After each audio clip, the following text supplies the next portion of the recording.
गुरुजी सदा सहाय, ओम नमः शिवाय। शिवजी सदा सहाय, ओम नमः शिवाय। गुरुजी सदा सहाय, ओम नमः शिवाय। शिवजी सदा सहाय, ओम नमः शिवाय। पुस्तक विमोचन की तस्वीरें तो आपने बहुत देखी होंगी, लेकिन उम्र के बड़े पड़ाव पर भी अपने विचार और अनुभवों को शब्दों में पिरोने का जज्बा शायद ही आपने देखा होगा। लेकिन दिल्ली के अशोक विहार में रहने वाली ऊष्मा जी ने जीवन के 75 साल बेमिसाल बनाए। अपने 75वें जन्म दिवस पर अपने द्वारा लिखी एक दो नहीं बल्कि 3 किताब और अपने स्वर्गीय पति की एक किताब एक साथ लॉन्च कर ये दिखा दिया कि उम्र मात्र एक संख्या है।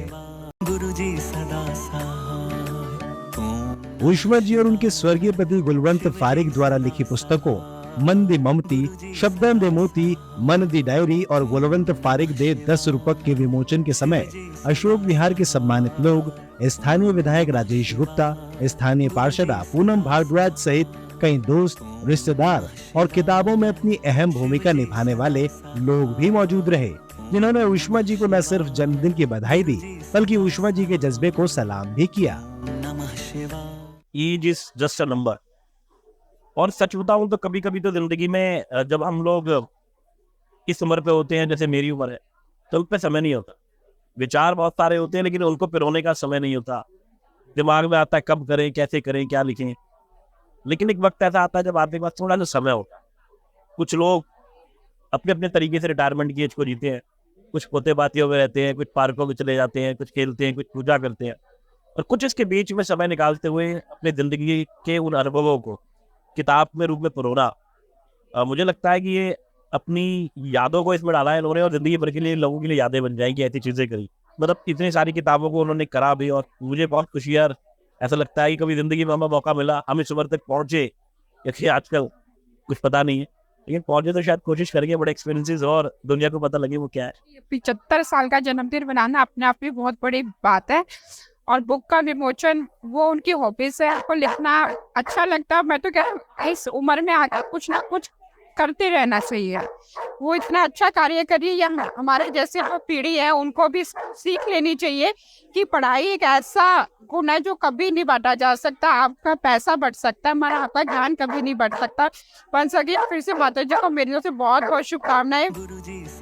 इन किताबों को लिखे जाने से विमोचन तक के सफर में अहम भूमिका निभाने वाले मुख्य लोगों ने भी किताबों में अपनी अपनी भूमिका के बारे में न सिर्फ बताया बल्कि ऊष्मा जी को समाज के लिए प्रेरणा स्रोत भी बताया। नमः शिवाय। शिवजी सदा सहाय, ओम नमः शिवाय। ऊष्मा जी मेरी बहुत पुरानी दोस्त है। इतना ही नहीं, उनके पति भी, उनकी किताब पे भी मैंने पेपर पढ़ा था, और उनकी ये तीसरी किताब है जिसकी मैंने प्रीफेस भूमिका लिखी है। इससे पहले दस्तक सरेरा की लिखी है, और ये मन दी ममती। इनकी खासियत ये है कि इन्होंने कविता के हर मुख पे लिखा है, गजल, हाइकू, कविता, छोटी कविता, नज़म, और कुछ हास्य कविताएं, कुछ रुदन के, कुछ नारी से जुड़ी हुई या देश की राजनीति से जुड़ी हुई, हर टॉपिक पे इन्होंने बखूबी लिखा है। बहुत खूबसूरत लिखा है। ना कविता लिखती है बल्कि कविता जीती भी है। बहुत खूबसूरत इंसान है, बहुत प्यारी शख्सियत है।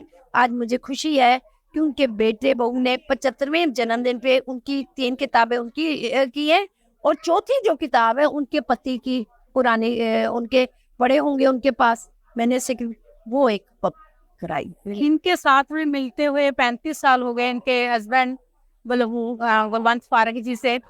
और साहित्य का एक माहौल होता है, राइटर्स का एक माहौल होता है, और कवियों का अलग से एक माहौल होता है। तो हमने इनके कविताएं सुनी है, इनकी बुक्स के बारे में पढ़ा है। उसके बाद हमें इन्होंने इस लायक समझा कि आप इस बुक्स का नोटिस लो, तो हमने नोटिस लिया। हमने प्रेफेस लिखे हैं, इस वाली बुक का मैंने प्रेफेस लिखा है। तो ये इनका नया तजर्बा है पोइट्री में। कविता तो जब से हम पैदा हुए हैं लोरी के रूप में कविता माएँ सुनाती है ना, तो उसके अलग अलग फॉर्म्स कैसे बदलते हैं। तो उन फॉर्म्स के जो लेटेस्ट फॉर्म आई है जो लेटेस्ट विदा कहेंगे हम, ये जापान की विदा है, जिसमें 3 लाइनों में पूरी पोइट्री की जो पूरी आपकी बात है वो बोल देता है कि जो कवि है। बादी ने मुझे बताया था कि उनकी बुक रिलीज होनी है, बुक्स के कवर बनने हैं, तो फिर पहले मुझे लगा कि वो पहले नॉर्मली अपना सारा कवर करती थी। फिर मैंने बोला कि इस बार मैं करती हूँ कुछ नया, मैं कवर के पेज बनाती हूँ। तो फिर उन्होंने मुझे बुक के बारे में कुछ ना कुछ बताया कि मैं बुक में ऐसी पोएम्स ऐसी है, इस तरीके की है, कवर का नाम क्या है, तो उसके अकॉर्डिंग मैंने फिर बुक के कवर डिजाइन। आपको बता दें कि उर्दू और फारसी गजलों के शौकीनों के लिए मन दी ममती किताब को प्रकाशित किया गया। ये उष्मा जी के जीवन में महसूस किए गए भिन्न भिन्न भाव और अनुभवों पर आधारित है। वहीं शब्दंद मोती जापान का काव्यात्मक रूप है, जिसमें हिंदी में चौपाई और दोहा की तरह 17 शब्दों के साथ सिर्फ 4 पंक्तियों में अपने विचार साझा किए गए हैं। आपको बता दें कि ये उष्मा जी की 8वीं काव्य पुस्तक है। जो शब्द निशब्द हो जाने पर बोलती आंखों से मोतियों के रूप में उतर जाते हैं, ये उसका सटीक उदाहरण है। इस प्रकार मन दी डायरी भी उष्मा जी के मन के अलग अलग समय पर उभरे विचारों पर आधारित एक शुद्ध पंजाबी में लिखी कविता संग्रह है। सबसे खास गुलवंत फारिग दे 10 रूपक नाम की किताब है, जिसने सबको अपनी ओर आकर्षित किया। वजह ये किताब स्वर्गीय गुलवंत फारिग द्वारा लिखित नाटकों पर आधारित है, जिन्हें आकाशवाणी, पार्लियामेंट स्ट्रीट, नई दिल्ली के स्टूडियो में अलग अलग समय बड़े बड़े कलाकारों द्वारा अपनी आवाज में रिकॉर्ड किया गया। ये ऐसे नाटक हैं जिन्हें आज भी लोगों का भरपूर प्यार मिलता है। इन किताबों को लेकर हमने खुद उष्मा जी से बात की और किताबों से जुड़े सभी खास पहलुओं के बारे में उनसे जानकारी ली। तो इन सुंदर सुंदर किताबों की लेखिका हमारे साथ मौजूद है उष्मा जी, उनसे हम बात करते हैं।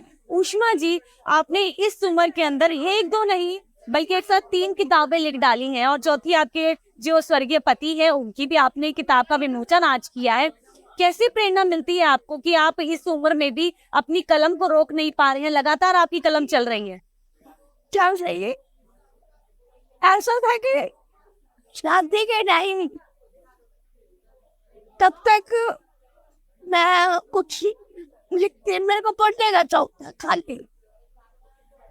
ऐसे परिवार में शादी हुई जहाँ किताबों के ढेर थे,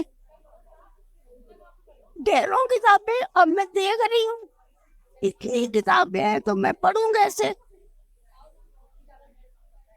क्यूरियोसिटी इतनी थी। मैं एक नानक सिंह का नावल मेरे हाथ लग गया,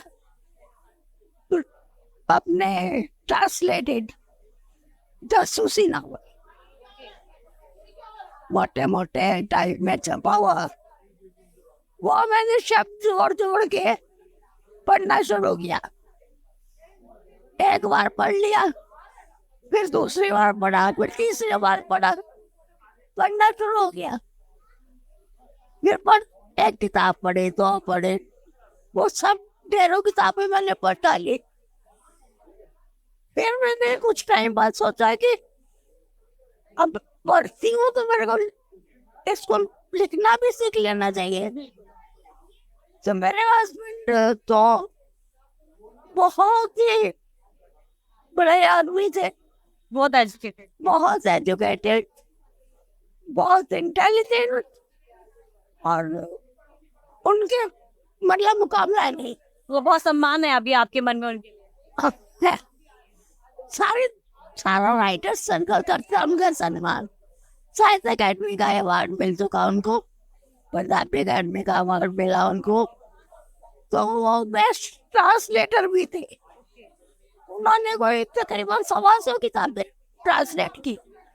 एक पंजाबी गए है सर्कल में, इतनी किताबें किसी ने ट्रांसलेट नहीं की। वो साहित्य अकेडमी की बुक्स, अकेडमी की बुक्स, सारी दुनिया की बाहर से भी आते थे। तो उनके साथ रहते हुए मतलब 2-4 साल में मैंने लिखना शुरू कर दिया। पहले छोटे छोटे थोड़ी सी 3-4 कविताएं लिखी,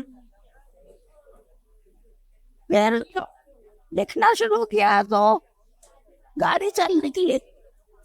फिर मैंने एक कॉपी बनाई अपनी कहीं से, वहां पे घर में तो अभी कोई बच्चे, छोटे छोटे बच्चे थे, तो कापी भी कहीं से ढूंढी तो अब मैंने लिखना शुरू कर दिया। तो मेरी अलमारी में कपड़ों के नीचे दबी थी, उनको भी नहीं बताया कि मैंने लिखना शुरू किया है। वो कहीं से हाथ लग गए उनके, उन्होंने देखा कह रहे हैंड राइटिंग तो इसकी है। उन्होंने बड़ा कहते थे ये अच्छी कविताएं लिखती है तो उसको मैगजीन्स में करे।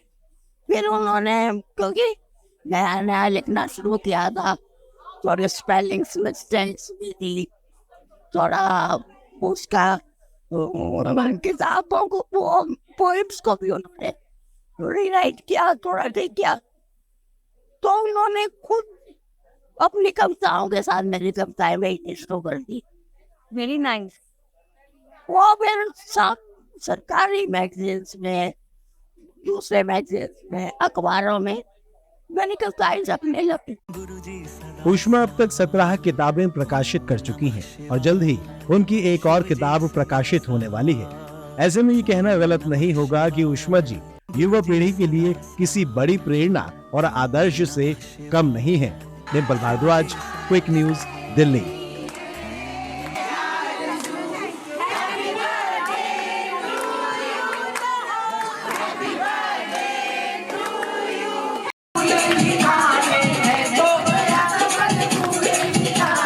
आग लगाई मेरी खूटी में, गंगा गलती से जल गई। आग लगाई